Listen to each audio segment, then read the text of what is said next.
노유린 청년께서 하나님의 말씀 봉독해 주시겠습니다. 오늘 말씀은 요한복음 11장 7절에서 16절입니다.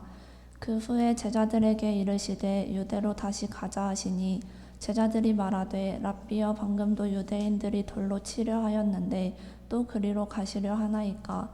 예수께서 대답하시되 낮이 12시간이 아니냐. 사람이 낮에 다니면 이 세상의 빛을 보므로 실족하지 아니하고 밤에 다니면 빛이 그 사람 안에 없는 고로 실족하느니라. 이 말씀을 하신 후에 또 이르시되 우리 친구 나사로가 잠들었도다. 그러나 내가 깨우러 가노라. 제자들이 이르되 주여 잠들었으면 낫겠나이다 하더라. 예수는 그의 죽음을 가리켜 말씀하신 것이나 그들은 잠들어 쉬는 것을 가리켜 말씀하심인 줄 생각하는지라.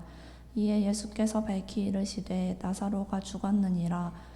내가 거기 있지 아니한 것을 너희를 위하여 기뻐하노니 이는 너희로 믿게 하려 함이라. 그러나 그에게로 가자 하시니 디두모라고도 하는 도마가 다른 제자들에게 말하되 우리도 주와 함께 죽으러 가자 하니라. 아멘. 아멘. 감사합니다.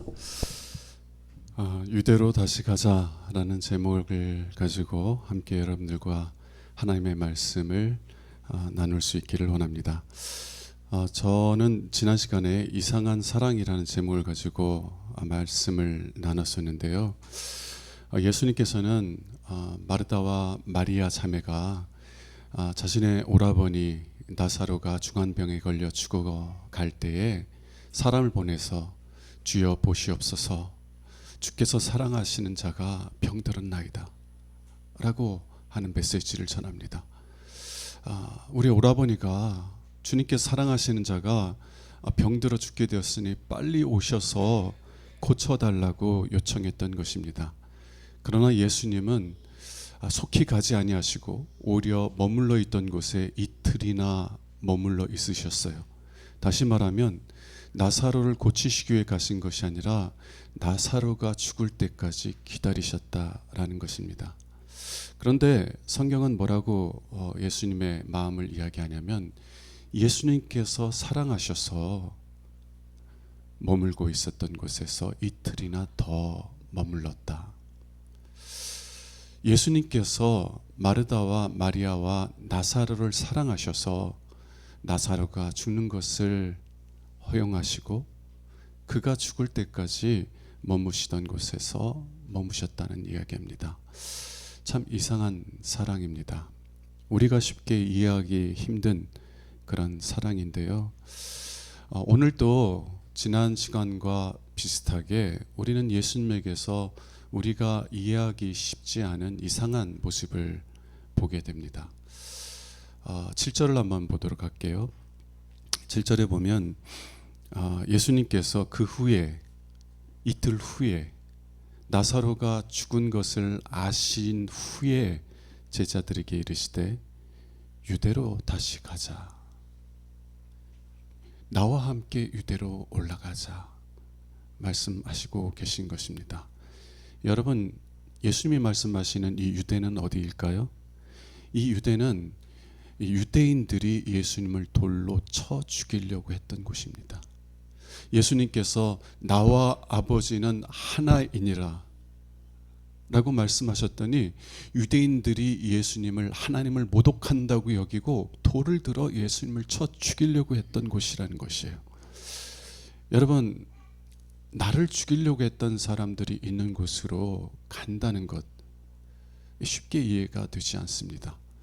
그러나 더 이해가 되지 않는 것은 예수님께서는 자신만 유대로 올라가려고 하는 것이 아니라 제자들도 함께 데리고 가려고 한다는 것이에요. 이해하기가 쉬운 것이 아닙니다. 만일 여러분들이 누군가가 여러분을 돌로 치려고 했다면 그러면 그 모습을 본 여러분의 자녀들은 정신적인 큰 충격을 받게 될 것입니다. 그리고 정신적인 큰 충격을 받으면 예전처럼 정상적인 삶을 살아가지 못하는 심리적인 장애를 갖게 됩니다. 사람들을 두려워하게 되고요.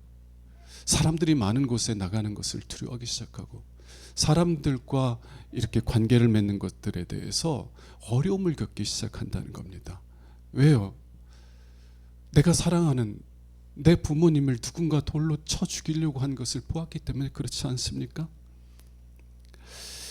예수님의 제자들도 그렇지 않았을까요? 자신들이 존경하고 자신들이 사랑해서 자신들의 모든 것을 내려놓고 예수님을 따르고 있는데 유대인들이 예수님을 돌로 쳐 죽이려고 하는 모습을 보았을 때 그들이 받은 심리적인 충격은 얼마나 컸겠습니까? 만일 그렇다면 예수님은 제자들을 그 유대 땅으로 데리고 가서는 안 되는 것 아닌가요? 유대 땅으로 데려가는 것이 아니라 유대 땅 근처에 갈지라도 오히려 그 땅을 피해서 가야 되는 것이 아닐까요? 할 수만 있다면 제자들이 그 정신적인 큰 충격을 다시 기억나게 하는 유대를 회피해야만 하는 것이 아니냐라는 것입니다.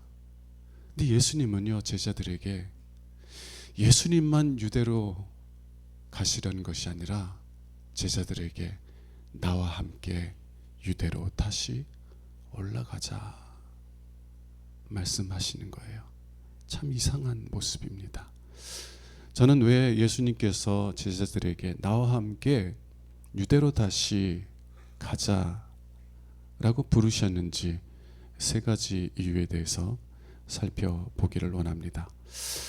첫 번째 이유, 예수님께서 제자들을 유대로 데려가시려고 하는 첫 번째 이유는 유대로 가야만 그들의 아픔이 치유될 수 있기 때문이라는 것이에요.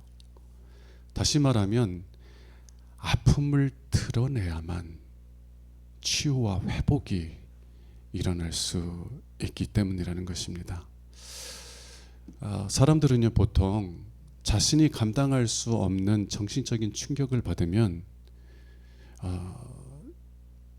자신이 감당할 수 없는 이 부정적인 감정들을 겪게 됩니다. 그리고 그 부정적인 감정들을 자신이 감당할 수 없으면 그것을 억누르거나 회피하려고 하는 성향을 가지고 있는 것이에요. 내가 감당할 수 없는 그런 아픔들이 있으면 사람들이 종종 뭐라고 얘기해요? 잊어버리라고. 잊어버리라고.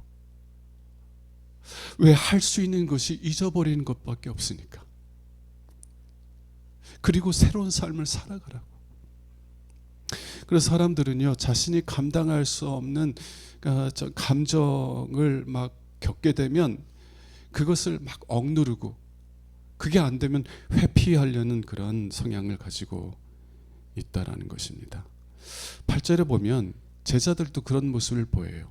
예수님께서 유대로 나와 함께 가자라고 말씀하셨을 때 제자들이 뭐라고 대답하냐면 랍비요, 방금도 유대인들이 돌로 치려 하려 했는데 또 그리 가시려 하나이까? 제자들은 예수님을 돌로 치려 했던 모습을 보면서 큰 충격을 받았을 거예요. 그들이 감당하기 어려운 그런 감정들을 직면하는 것이 너무나 힘들고 어려웠기 때문에 그 감정들을 할 수만 있으면 억누르고 할 수만 있으면 회피하려 했던 것이라는 것입니다. 여러분, 우리들도 마찬가지일 거예요. 우리들도 감당하기 힘든 감정들을 겪게 되면 그 감정을 억누르거나 회피하려고 합니다. 그런데 문제는 뭐냐면 우리 머리는 잊을 수 있지만 우리 몸이 그러한 감정을 여전히 기억하고 있다는 것이에요. 머리로는 잊어버릴 수 있지만 우리의 몸은 그 아픔을 잊지 못한다는 것입니다. 여러분들은 때때로 여러분들을 화나게 만드는 그런 상황에 직면할 때가 있을 거예요. 여러분들을 화나게 만드는 사람들을 만나게 될 때가 있을 것입니다. 특별히 배우자의 관계에 대해서 한번 이야기를 해볼게요. 여러분 정말 사랑해서 결혼했으니까 아내에게, 남편에게 좀 부족한 것이 있으면 덮어주고 이해해주고 살면 얼마나 좋아요. 그런데 때로는요, 배우자에게 있는 어떤 면이 용서가 안 돼. 배우자에게 있는 어떤 모습이 용납이 안 돼. 그 모습만 보면 발작적으로 막 화가 막 치밀어 올라요. 견디기가 힘든 거예요. 왜 그럴까요? 왜냐하면 배우자의 그 모습이 내가 잊으려고 했던 마음의 상한 감정을 기억나게 하기 때문에 그렇지 않아요? 내가 잊어버렸지만 내 몸이 기억하고 있는 그 부정적인 감정을 수면으로 드러나게 만들기 때문에 그렇지 않은가요? 우리는 때로 배우자가 하는 어떤 행동에 대해서 막 화가 나는데 왜 화가 나는지를 잘 몰라요. 왜 화가 나는지 잘 몰라요.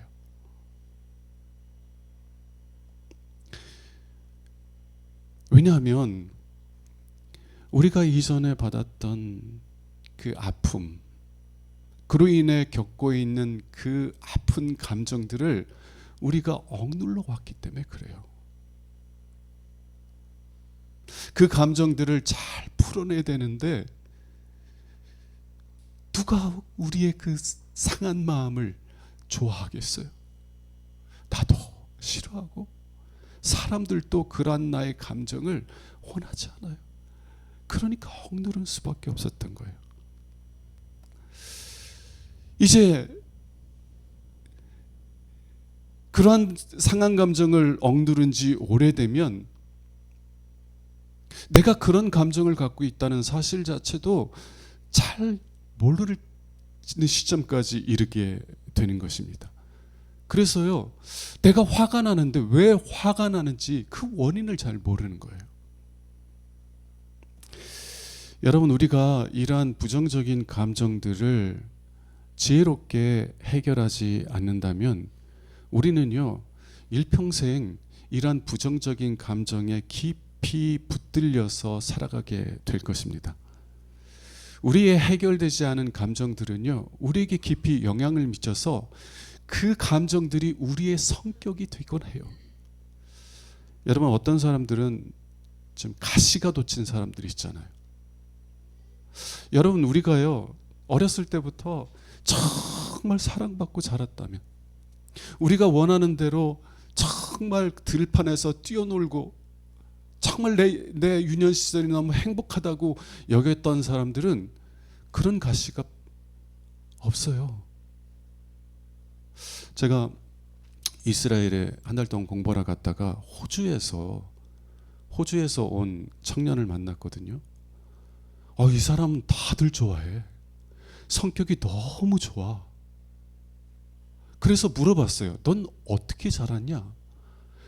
자기는 그 호주 땅덩어리가 워낙 넓으니까 그냥 마음껏 부모님이 뛰어놀게 만들었다는 거예요. 부모님의 사랑 속에서 너무 행복한 유년 시절을 보냈다는 거예요. 그러니까 그 사람에게는 가시가 없더라고요. 가시가. 여러분, 때때로 가시 돋친 사람들 보면 왜 그 사람들이 그렇게 까칠한 사람들이 되었어요? 억누른 감정들이 때때로 그 상한 감정을 생각나게 하는 환경들이나 사람들을 만나면 그 억누른 감정들이 스물스물 새어나오기 때문에 그렇지 않아요? 나를 아프게 했던 유사한 상황이 다시 생겨나게 되면 내가 잊었던 감정들이 다시 내 속에서 일어나서 나로 하여금 분노하게 만들기 때문에 그렇지 않습니까? 여러분, 우리가 이러한 부정적인 감정들을 해소하지 못하고 그 감정들을 억누른 채 살아가면 그 부정적인 감정들은요, 우리의 성격이 되어갑니다. 그리고 우리의 부정적인 성격들은 우리의 소중한 사람들도 아프게 만들어요. 우리의 배우자를 아프게 만들고 우리의 자녀들까지 아프게 만든다는 것입니다. 여러분, 왜 예수님께서는 제자들로 하여금 다시 유대로 올라가자 부르시고 계신 거예요? 내 아픔을 직면하지 아니하면 그 아픔을 치유받을 길이 없기 때문에 그렇습니다. 내 상한 감정을 드러내지 아니하면 치유될 수 있는 길이 없기 때문에 그래요. 의사 앞에 가서 내 환부를 드러내야만 의사가 나를 치료할 수 있을 텐데, 자기 감정, 그 상한 감정을 드러내지 아니하면 그 누구도, 어떠한 위대한 의사도 우리의 아픔을 치료할 수 없기 때문이라는 것이에요. 주님께서 부르십니다. 때로는 여러분들을 화나게 만드는 상황을 허락하실 때가 있고요. 때로는 여러분들을 분노하게 만드는 사람을 만나게 하실 때가 있어요. 그때는 언제입니까? 여러분들이 왜 아픈지를 돌아보고 그 문제를 주님 앞에 내어놓기를 원하시는 때라는 것입니다. 그러므로요, 여러분들을 화나게 만드는, 여러분들을 아프게 만드는 환경이나 사람들을 만날 때 그 사람들을 비난하면서 회피하지 마세요. 그 사람들을 욕하면서 회피하지 마세요. 오히려 여러분들의 아픔을 능히 치유하실 수 있는 주님께 여러분의 마음을 쏟아놓는 여러분 되시길 바랍니다. 네, 주님, 제 안에 저도 이해할 수 없는 상한 감정들이 있어요. 주님, 내 그 상한 감정을 주님께 내어놓고 치료받기를 원하오니 제 아픔을 치유하시고 회복시켜 주옵소서. 그렇게 주님께 나아가서 부르짖는 여러분 될 수 있기를 주님의 이름으로 축원합니다. 두 번째 이유, 예수님께서 제자들에게 그리고 우리들에게 유대 지역으로 가자고 부르시는 두 번째 이유는 예수님이 우리의 상한 감정을 드러낼 수 있는 가장 안전한 환경이 되시기 때문입니다. 예수님이 우리의 아픔을 드러낼 수 있는 가장 안전한 환경이라는 것이에요. 여러분, 여러분의 자녀들이 잘못된 행동을 할 때가 있습니다. 근데 많은 경우에 그런 잘못된 행동을 하는 것은 그들이 아프다는 말이에요. 아파서 잘못된 행동을 하는 것이에요. 그런데 부모님이 자녀들을 사랑한다는 마음에서 너 왜 부모에게 그따위로 해? 너 왜 그렇게 행동해? 꾸짖기만 한다면 아이들이 자기의 아픔을 드러낼 수 있겠어요? 부모님이 나를 이해해 주려고 하기보다 오히려 나를 공격한다고 느끼는데 어떻게 부모님에게 자기 아픔을 드러낼 수 있냐고요. 부모님은 자녀에게 자신의 아픔을 드러낼 수 있는 안전한 환경이 되지 못하는 거예요. 여러분, 부모님이 자녀들이 왜 그런 행동을 하는지 혼내기 이전에 왜 자녀들이 그러한 잘못된 행동을 하는지 이해하려고 노력하고, 그리고 좀 더 깊은 이해 속에서 자녀에게 다가가야 되는데 혼내기만 하면 어떻게 자녀들이 자기의 마음을, 아픈 마음을 부모에게 열 수 있겠느냐라는 것입니다. 치유가 일어나기 위해서는요, 문제를 정확하게 진단하는 것보다 그 아픔을 드러낼 수 있는 안전한 환경이 더 필요하고 중요하다라는 것입니다. 9절에서 10절을 한번 보도록 하겠습니다. 예수께서 대답하시되 낮이 12시간이 아니냐. 사람이 낮에 다니면 이 세상의 빛을 봄으로 실족하지 아니하고 밤에 다니면 빛이 그 사람 안에 없는 거로 실족하느니라. 예수님 때에는 가로등이나 전구가 없었어요. 그래서 해가 지면 깜깜해지고 해가 뜨면 환해지는 거예요. 낮이 12시간이 아니냐. 사람이 낮에 다니면 이 빛으로 말미암아 넘어지지 않는다. 내 앞에 위험한 장애물들이 있을지라도 환한 낮에 다니면 능히 그 위험한 장애물들을 피할 수 있기 때문에 실족하지 않는다.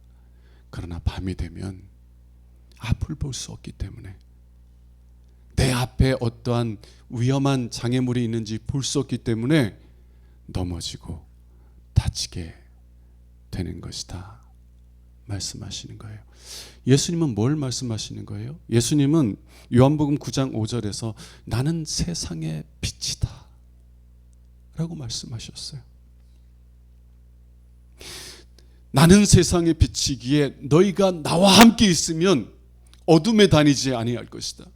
너희가 나와 함께 있으면 안전할 것이다. 너희가 어떤 상황에 있든지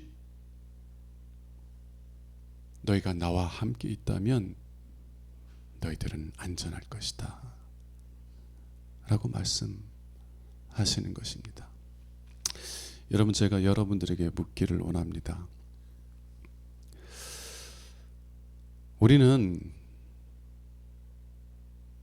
우리에게 아픔을 주었던 상황을 다시 마주친다는 것이 너무나 위험한 일이라고 생각을 합니다. 네, 맞죠. 할 수만 있으면 나에게 아픔을 줬던 것을 피해야 할 것입니다. 그런데 어느 곳이 위험할까요? 우리의 아픔을 회피하면서 그 부정적인 감정을 가지고 살아가는 곳이 위험할까요? 아니면 내 아픔을 직면하는 것이 고통스러울지라도 내 아픔을 예수님에게 내어놓고 치유받는 것이 위험할까요? 때때로 어떤 분들은 내가 중병에 걸렸다는 것을 인정하는 것이 너무 두려워서 병원에 가지를 못해요. 몸이 좀 안 좋은데 배우자가 병원에 가라고 그래도 안 가요. 왜? 병원에 갔다가 내가 말기암이라고 진단을 받을까 봐. 내가 정말 회복할 수 없는 중환병에 걸렸다고 의사가 얘기할까 봐. 그 두려운 마음 가운데서 애써 내가 병이 들었다는 사실을 부정하면서 지내는 사람들이 있습니다. 여러분, 중병을 지닌 채 살아가는 것이 위험해요? 아니면 내가 중병에 걸렸다는 것을 받아들이고 치료를 받는 것이 위험해요?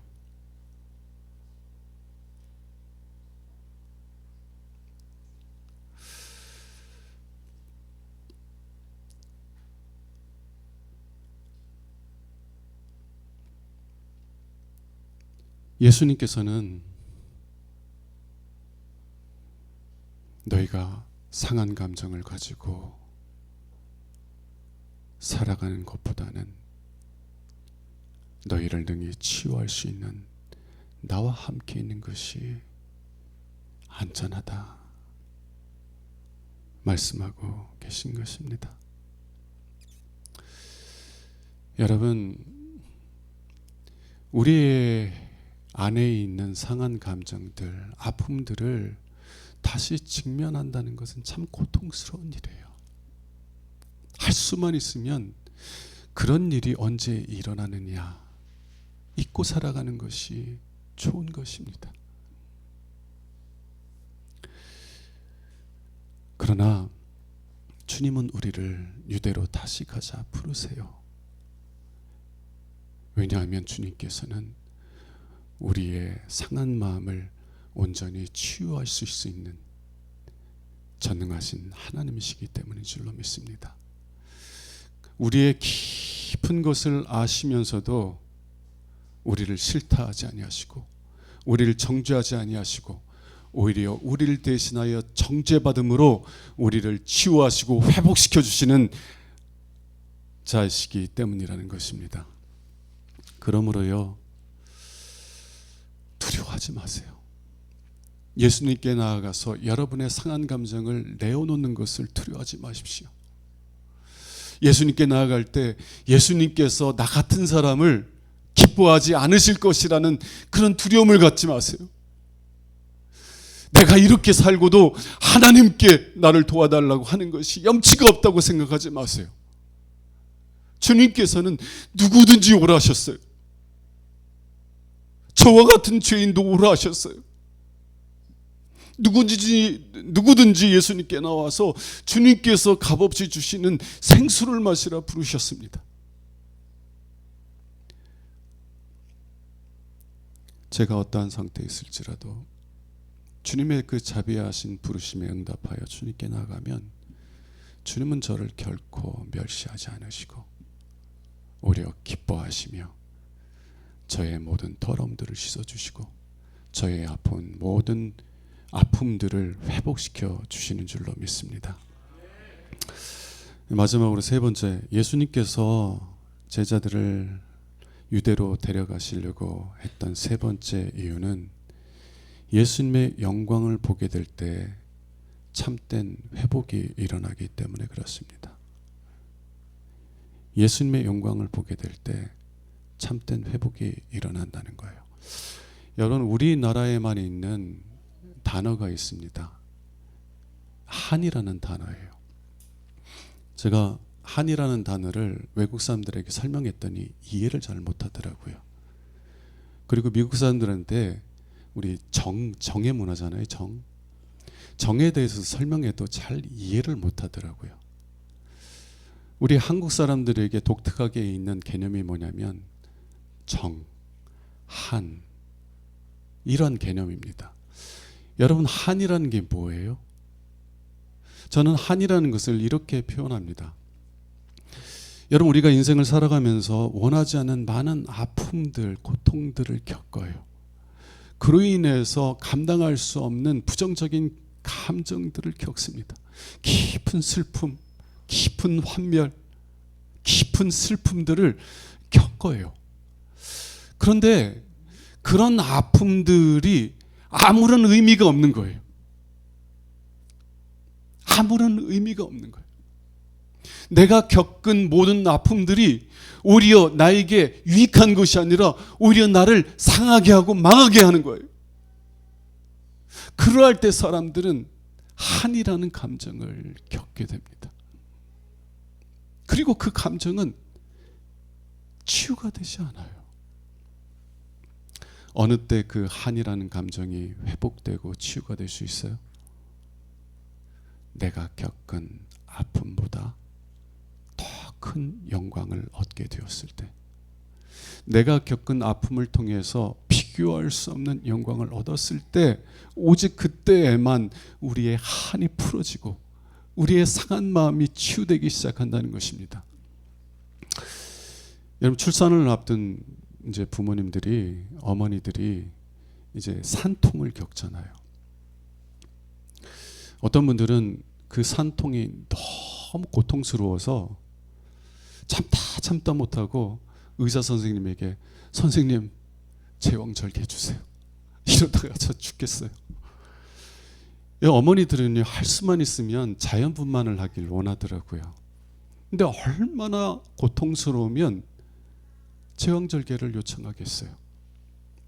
한 10시간 동안 산통을 겪다가 마침내는 제왕절개를 하더라고요. 그리고는 아유, 처음부터 차라리 제왕절개를 할 걸. 저는 해산의 고통을 겪어보지 않아서 그 고통이 얼마나 큰지 잘 알지 못합니다. 그런데 사람들 이야기를 들어보면 해산의 고통만큼 고통스럽고 힘든 고통이 없다라고 말해요. 근데 제가 이해가 되지 않는 거는 부모님들이 그런 고통을, 어머니들이 그런 고통을 겪었으면 애를 볼 때 막 미움이 들어야 되잖아. 내가 너 때문에 10시간 동안 이런 고통을 겪었어. 막 미워져야 되지 않아요? 안 그래요? 여러분들의 배우자가 10분만 힘들게 해도 막 미움이 일어나는데 10시간 동안이나 나를 고통스럽고 아프게 했는데 그 애가 안 미워요? 믿기는커녕 너무 사랑스럽고 너무 기쁘고. 왜 그래요? 우리가 겪는 아픔이 아무리 클지라도 그 아픔을 통해서 그 아픔과는 비교할 수 없는 영광을 얻으면 우리 아픔이 더 이상 우리를 상하게 만드는 아픔으로 남지 않고 오히려 그 아픔이 감사의 조건이 되게 된다는 것입니다. 예수님께서 왜 제자들을 유대로 이끌어 가시려고 해요? 제자들이 아직 보지 못하고 있는 예수님의 영광을 보고 그 영광을 소유하게 해주시기 원하셨기 때문이라는 것입니다. 15절의 말씀을 한번 보도록 하겠습니다.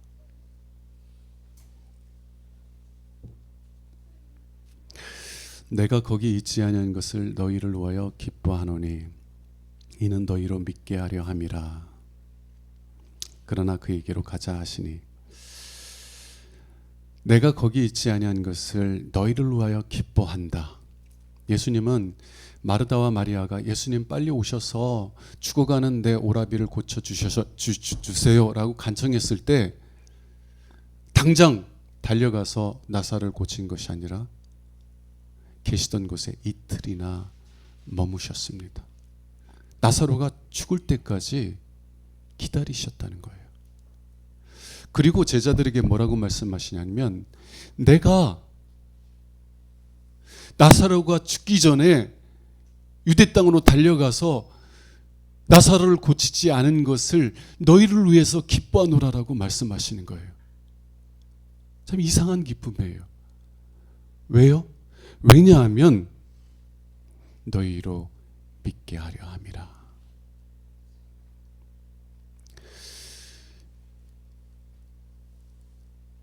제자들은 예수님을 믿기 때문에 예수님을 따라간 것 아니에요? 제자들은 예수님을 믿기 때문에 자신들의 모든 것을 내려놓고 예수님을 따라간 사람들 아닙니까?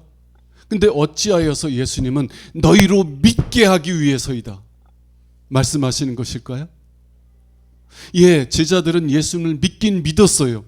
그러나 예수님을 선생으로만 믿었습니다. 오늘 8절 말씀을 보면 제자들이 예수님을 뭐라고 불러요? 랍비요. 랍비라는 말은 유대교 선생들, 유대교 스승들을 부를 때 사용하는 호칭입니다. 다시 말하면 선생님이라고 부르는 거예요. 선생님인데 어떤 선생님이냐? 하나님 아버지께서 보내신 위대한 선지자요, 위대한 스승이요, 위대한 선생이라고 여긴 것이에요. 자신들의 삶을 복된 길로 인도할 수 있는 참된 스승이라고 여겼던 것입니다. 16절 한번 보시겠어요? 16절에 보면 디두모라도 하는 도마가 다른 제자들에게 말하되 우리도 주와 함께 죽으러 가자 하니라. 이 말씀을 보면 도마가 예수님을 주라고 고백하는 것 같아요. 그러나 사실 그렇지 않습니다. 개정개혁은 우리도 주와 함께 죽으러 가자 할 때 주를 주로 고백했지만 헬라어 원문에는 그와 함께 가자는 거예요. 그와 함께. 제자들은 아직 예수님을 자신의 주인으로 고백하지 못하고 있었습니다. 위대한 선생으로, 위대한 스승으로 고백하고 있는 것이에요. 여러분들은 어떻습니까? 여러분들이 예수님을 믿는다는데 여러분 예수님을 누구라 하십니까? 예수님께서 우리를 구원하시기 위해서 하늘의 영광을 버리시고 이 땅에 오셨대. 그리고 우리의 죄를 씻기 위해서 십자가에서 죽으시고 부활하셨대. 믿습니까? 여러분 어렸을 때부터 교회를 다녔으면 그 말에 대해서 너무나 많이 들어서 그냥 지적으로 그 사실을 동의하는 분들이 많을 거예요. 근데 제가 묻겠어요. 정말 여러분은 예수님이 여러분을 위해서 이 세상에 오셨다는 것을 아십니까? 여러분, 예수님이 나의 죄를 씻기 위하여서 십자가에 달리셨다는 것을 아십니까? 그래서 예수님 때문에 내가 예수님을 의지하여서 하나님께 나아가면 하나님께서는 언제나 나를 기쁘게 받으신다는 것을 아셔요? 예수님이 이웃집 사람의 하나님이 아니라 내 하나님이시라는 것을 여러분이 아시냐고요? 제자들은 아직 몰랐어요. 제자들은 그저 예수님이 자신들의 삶을 복된 길로 인도해 줄 수 있는 위대한 스승이라고 여겼던 것뿐이에요. 예수를 믿긴 믿지만 예수님을 스승으로 믿고 있었다는 것입니다. 그러나요, 예수님께서 제자들을 다시 유대로 데려가셨을 때 제자들은요, 예수님께서 죽은 나사로를 말씀만으로 다시 살리시는 것을 목격하게 될 거예요. 죽은 지 나흘이나 되어서 썩어 냄새나는 사람을 살릴 수 있는 사람은 오직 하나님밖에 없는 거예요. 자신들과 3년 동안 함께 계셨던 예수님이 단순히 위대한 스승이 아니라 자신들을 구원하기 위하여서 이 세상에 오신 하나님의 아들이라는 사실을 보게 될 것입니다. 그리고 며칠이 지나면 예수님은 나사로처럼 죽게 될 거예요. 그리고 또 며칠이 되면 예수님은 그 죽은 자로부터 다시 살아날 것입니다. 제자들은 그 모습을 통해서 무엇을 보게 될까요? 예수님이 다른 사람들이 아니라 나를 구원하기 위해서 이 세상에 오신 하나님이라는 사실을 보게 될 것입니다. 예수님께서 십자가에 못 박히신 것은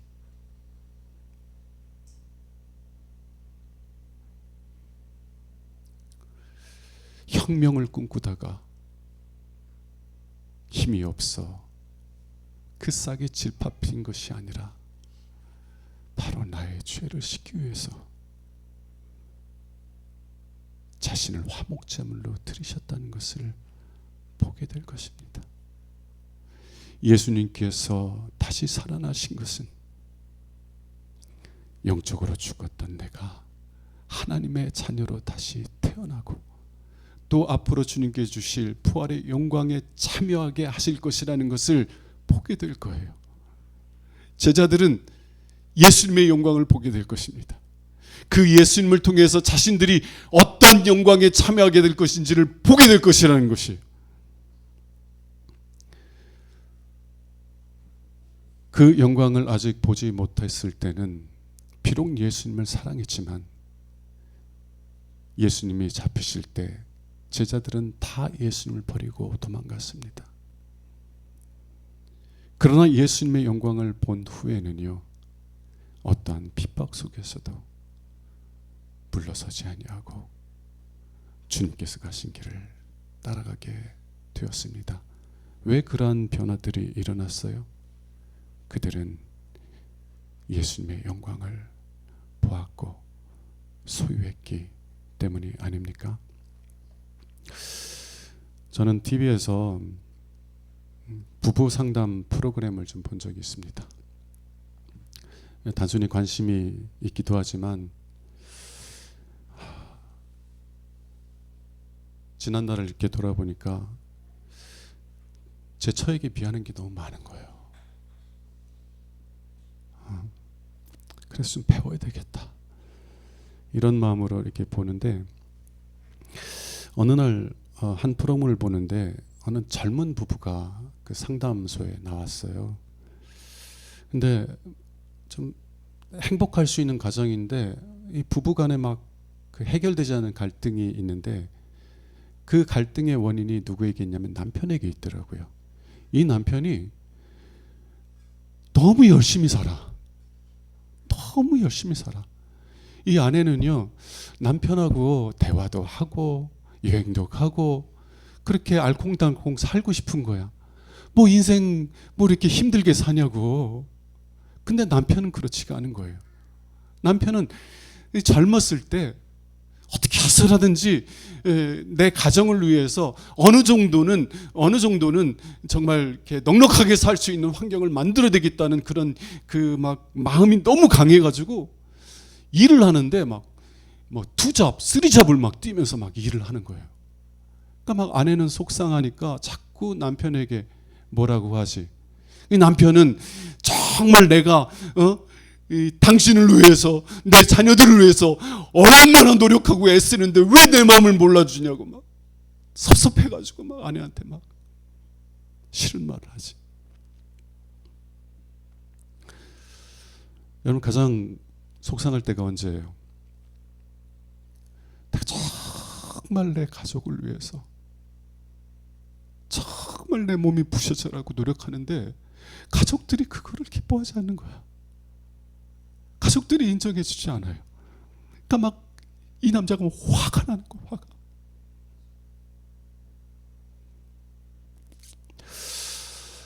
네, 상담소에 와서 남편이 자기의 아픔들을 꺼내기 시작하더라고요.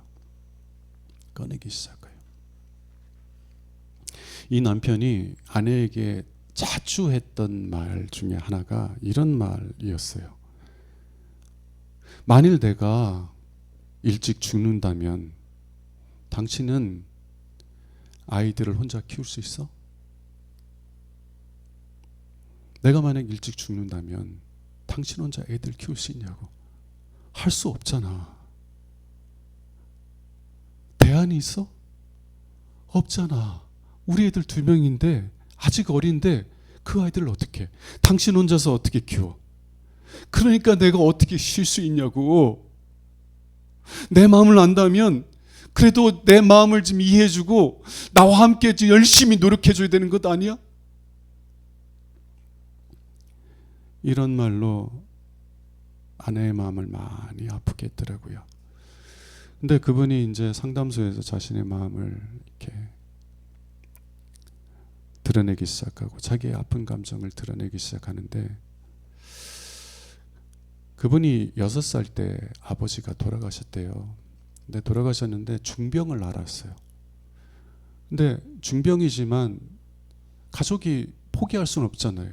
그러니까 어머니가 재산들을 다 정리를 해가지고 아버지 그냥 치료하는데 그냥 돈을 다 쓴 거예요. 근데 돌아가셨어요. 6살 때.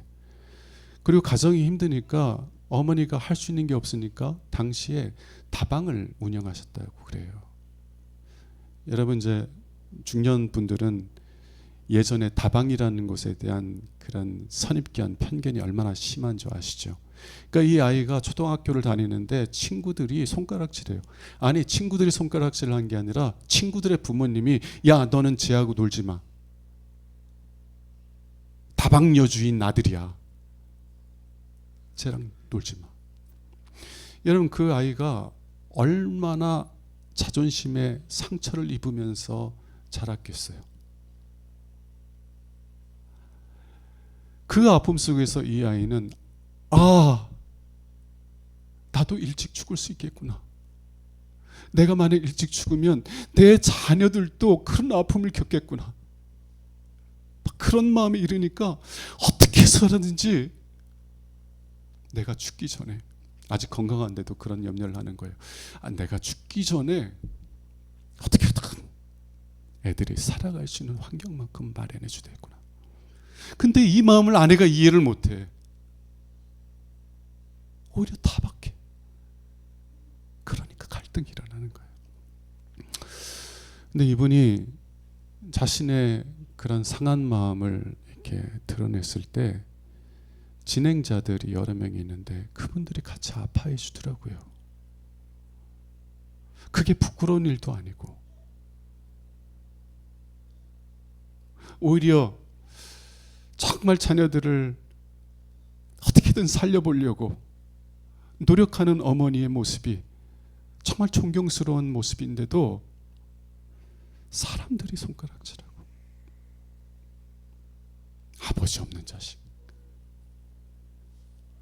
다방주인 아들, 그런 아픔들을 위로하고 공감해주고 시작하니까 이분이 눈물을 한참을 흘리더라고요. 그리고 그 이후에 방송분에 대해서 또 이렇게 보여주는데, 사람들이, 아내가 뭐라고 이야기하냐면, 우리 남편 바뀌었어요. 눈에 도끼가 사라졌대. 도끼가. 옛날에는 막 눈에 도끼가 있어가지고 그냥 어떻게든지 그냥 내가 죽으면 어떻게 막 내 자식들을 어떻게 막 이런 도끼 속에서 살았다면, 지금 도끼가 사라지고요. 이제는 아내랑도 알콩달콩 좀 시간을 가지면서 살아가고 있다라고 하더라고요. 여러분, 제가 왜 이런 얘기를 드려요? 우리의 상한 감정을 꺼내놓지 아니하면 치유와 회복이 일어날 수가 없어요. 근데 우리의 상한 감정을 꺼내놓을지라도 안전할 수 있는 곳이 없다면 우리는 우리의 아픔을 꺼내놓고 오히려 더 큰 상처를 받게 될 것입니다. 그리고 안전한 곳에 우리의 감정을 꺼내놓았을지라도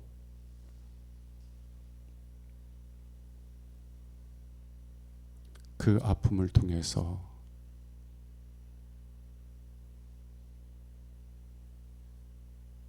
우리에게 부어주시는 하나님의 은혜와 영광을 경험하지 못하면 치유는 일어날 수 없다라는 것입니다. 여러분, 이 젊은 분은 자신의 아픔을 공감해주고 함께 아파했던 분들의 위로를 통해서 자신의 상처가 치유되기 시작했다는 것을 봅니다. 여러분, 만일 그렇다면 예수님보다 여러분의 아픔을 깊이 아는 자가 어디 있습니까? 여러분을 인정하는 분이 예수님보다 누가 있겠어요?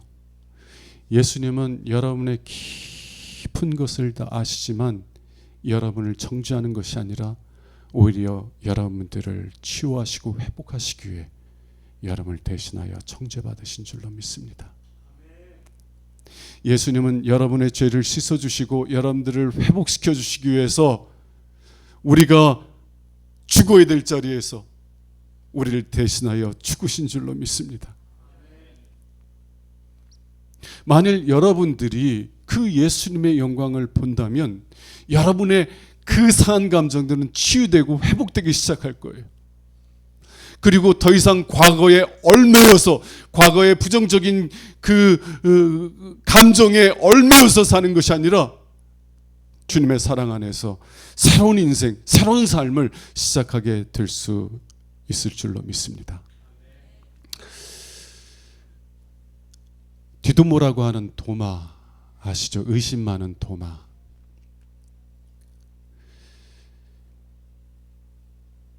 예수님께서 십자가에서 돌아가셨을 때 이 도마도 큰 충격을 받았을 거예요. 자신의 모든 것들을 걸고 예수님을 따랐던 사람입니다. 오늘 본문에 보면 예수님이 다시 유대로 가자라고 했을 때 우리도 그와 함께, 예수님과 함께 죽으러 가자 라고 말할 정도로 자신의 인생의 모든 것을 예수님께 드렸던 사람이에요. 근데 예수님께서 돌에 맞아 죽는 것이 아니라 이제는 십자가에 못 박혀 죽는 것을 보았을 때 그가 받은 충격과 아픔이 얼마나 컸겠어요?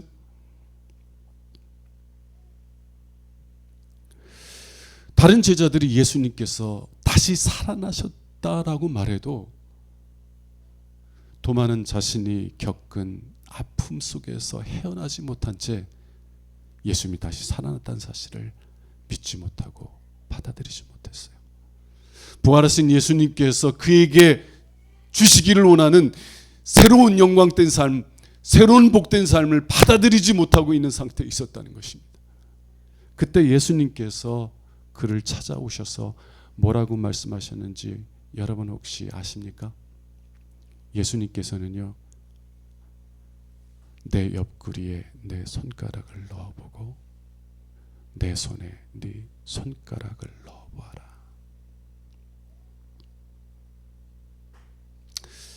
여러분, 여러분의 감정이, 여러분의 억눌렀던 감정이 스며나와서 여러분들을 고통스럽게 할 때 십자가로 나아가세요. 그리고 여러분을 위하여서 십자가에 못 박히신 예수님의 손에 여러분의 손가락을 집어넣으세요. 여러분을 위해서 창에 찔리신 그 예수님의 옆구리의 창자국에 여러분의 손가락을 넣어보세요. 그리고 믿으세요. 예수님이 어떠한 사랑으로 여러분을 사랑하시는지, 예수님께서 어떠한 희생을 지불하시고 여러분들 치유하시고 회복하시고 구원하시기를 원하셨는지 그 예수님의 영광을 보세요. 예수님의 옆구리에 손가락을 놓고 예수님의 십자가, 예수님의 손바닥에 여러분의 손가락을 놓고